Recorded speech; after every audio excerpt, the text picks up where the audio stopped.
نحمده ونصلي على رسوله الكريم أما بعد فأعوذ بالله من الشيطان الرجيم بسم الله الرحمن الرحيم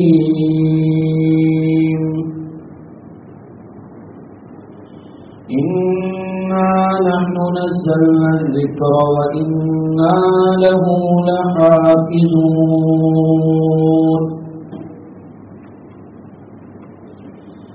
وقال رسول الله صلى الله عليه وسلم لن تضلوا بعدي إذا تمسكتم كتاب الله صدق الله مولانا العظيم وصدق رسوله النبي الأمي الكريم اللهم صل على سيدنا مولانا محمد وبارك وسلم تسليما كثيرا كثيرا.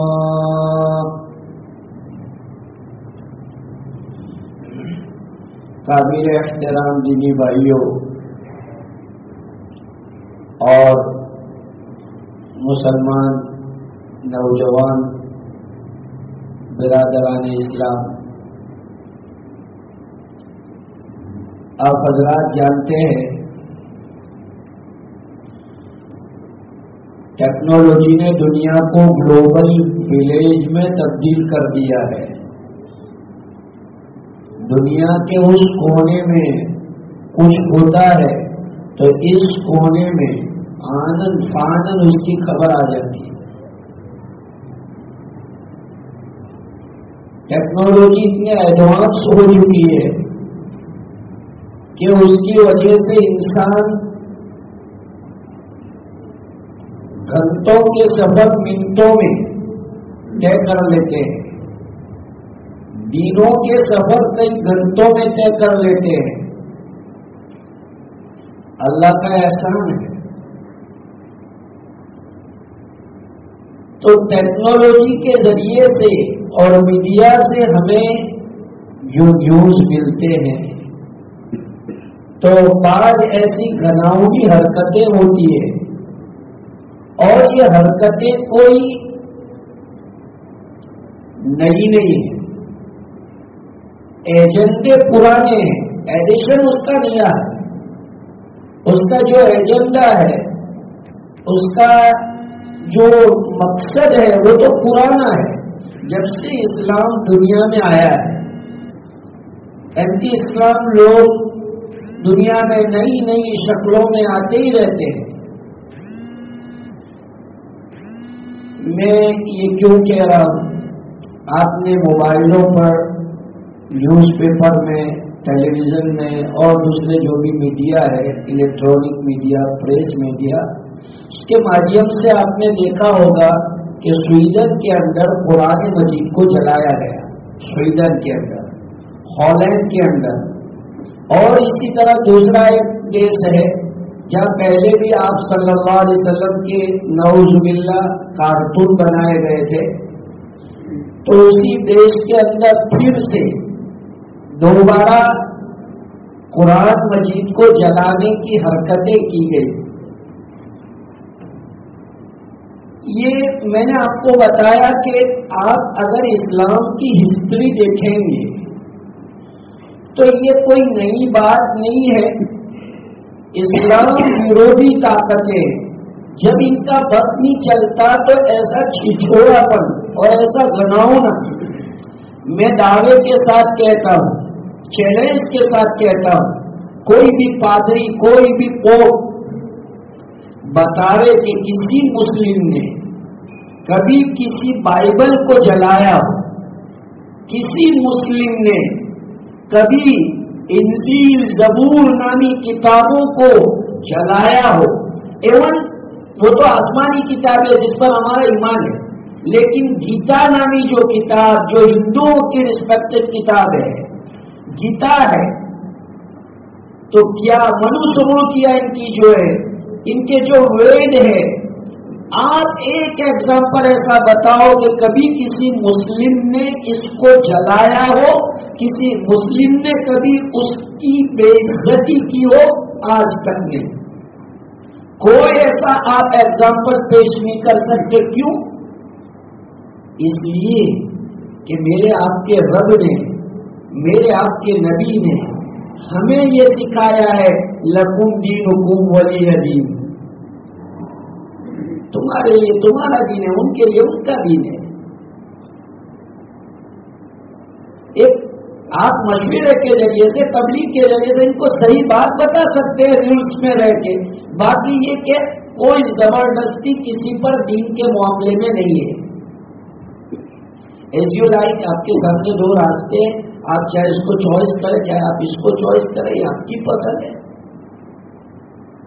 کبھی بھی اسلام نے یہ نہیں سکھایا کہ دوسرے مذہب کے لوگوں کو تم گالیاں دو، ان کے پروجوں کو اور ان کے جو بڑے دھرم گرو ہیں ان کے دھرم گرو کی تم بے عزتی کرو۔ ایسا قرآن نے، نہ حدیث نے، نہ صحابہ نے نہیں سکھایا۔ قرآن کے ساتھ یہ واقعات دن بدن ہو رہے ہیں۔ کبھی جو ہے حضور علیہ السلام کے متعلق غلط کمنٹ ہوتی ہے، غلط اسٹیٹمنٹ ہوتا ہے، سوشل میڈیا کے اوپر بہت سی ایسی باتیں آتی ہے۔ بزرگوں اور بھائیوں، جب تک دنیا رہے گی ایسا ہوتا ہی رہے گا، لیکن اللہ نے اسلام میں وہ لچک دی ہے کہ جتنا اس کو دباؤ گے اتنا وہ ابھرے گا۔ یہ تو اسپرنگ ہے، اس کو دباؤ تو یہ اوپر آئے گی۔ چنانچہ ابھی قطر کے اندر فٹ بال کا میچ ہوا تھا، اور قطر والوں نے اس فٹ بال کے میچ کی جو اوپننگ، اس ٹورنامنٹ کی جو اوپننگ کی تھی، ایک البیلے انداز میں جو ہے قرآن مجید کی تلاوت، اور جو ہے ڈاکٹر ذاکر نائک آئے اور انہوں نے ایک اسلامک لیکچر دیا، اور تو اس کی وجہ سے کئی فیملیاں کنورٹ ہوئی۔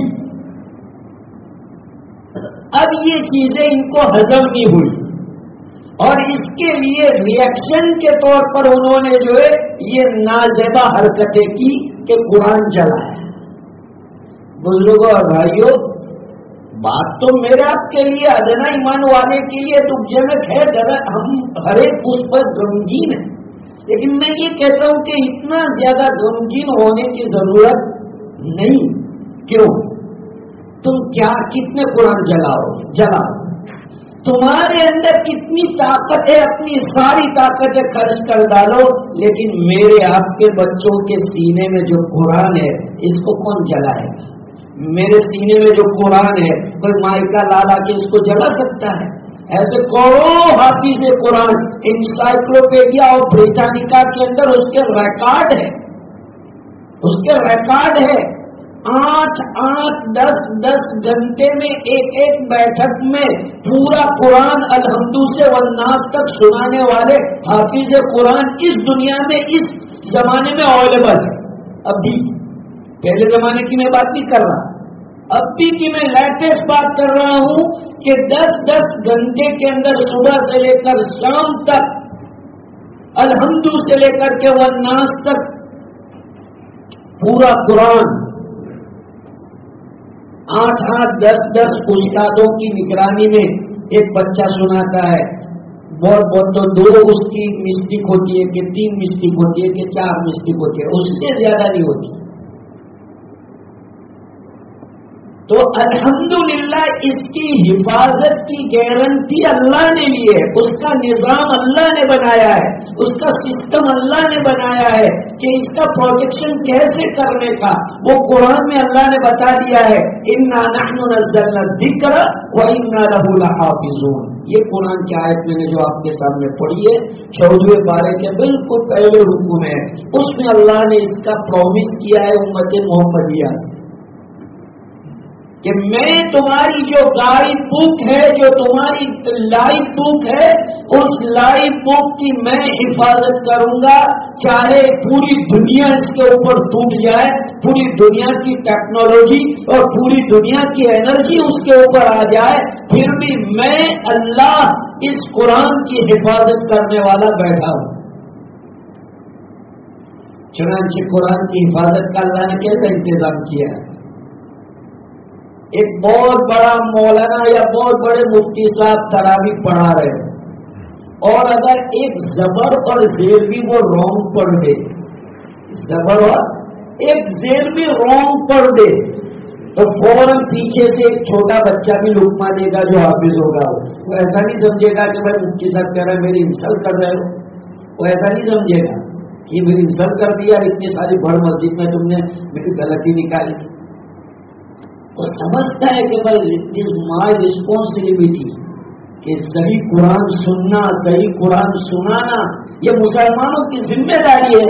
تو کوئی حافظ قرآن موجود ہو اور غلطی ہو تو اس غلطی کا وہ لقمہ فوراً دیتا ہے، بڑے سے بڑا آدمی تلاوت کر رہا ہو لیکن قرآن کی آیت غلط پڑھ رہا ہو تو وہ اس کو ٹوک دیتا ہے کہ بھائی تم نے قرآن کی آیت یہ غلط پڑھی ہے۔ ایسا نہیں ہے، یہ ہے حفاظت کا انتظام جو اللہ نے کیا ہے۔ اللہ پاک نے قرآن مجید کی ایک ایک چیز کے حفاظت کا وعدہ قرآن میں کیا ہے۔ اللہ فرماتے ہیں 24ویں پارے کے بالکل اینڈ رکوع کے اندر ہے، لا یاتیہ الباطل من بین یدیہ ولا من خلفہ تنزیل من حکیم حمید۔ اللہ کا قرآن فرماتا ہے کہ مسلمانوں یقین رکھو تمہارے رب کے اوپر کہ باطل طاقتیں نہ اس کے آگے سے آ سکتی ہے نہ اس کے پیچھے سے آ سکتی ہیں۔ اللہ رب العزت نے اپنی طاقت کے ذریعے سے اس کی حفاظت کا انتظام 7 آسمانوں کے اوپر سے کیا ہے، اور قیامت تک اللہ تعالیٰ اپنے قرآن کی حفاظت خود کریں گے۔ جی ہاں، اللہ قرآن میں فرماتے یریدون لیطفئوا نور اللہ بافواہہم، یریدون لیطفئوا نور اللہ بافواہہم، وہ چاہتے ہیں کہ اللہ کے نور کو اپنی زبان اور اپنے منہ کے پھونکوں سے مٹا دے۔ وَيَأْبَى اللَّهُ إِلَّا أَن يُتِمَّ نُورَهُ، اور اللہ نے وعدہ کیا ہے کہ اللہ اپنے نور کو مکمل کر کے رہے گا۔ وَلَوْ كَرِهَ الْمُشْرِكُونَ، چاہے یہ ان کو ناپسند گزرے۔ یہ اللہ پاک کے وعدے ہیں قرآن میں۔ بس اب مختصر یہ کہ ایسا کیوں کرتے ہیں؟ دنیا میں صرف مسلم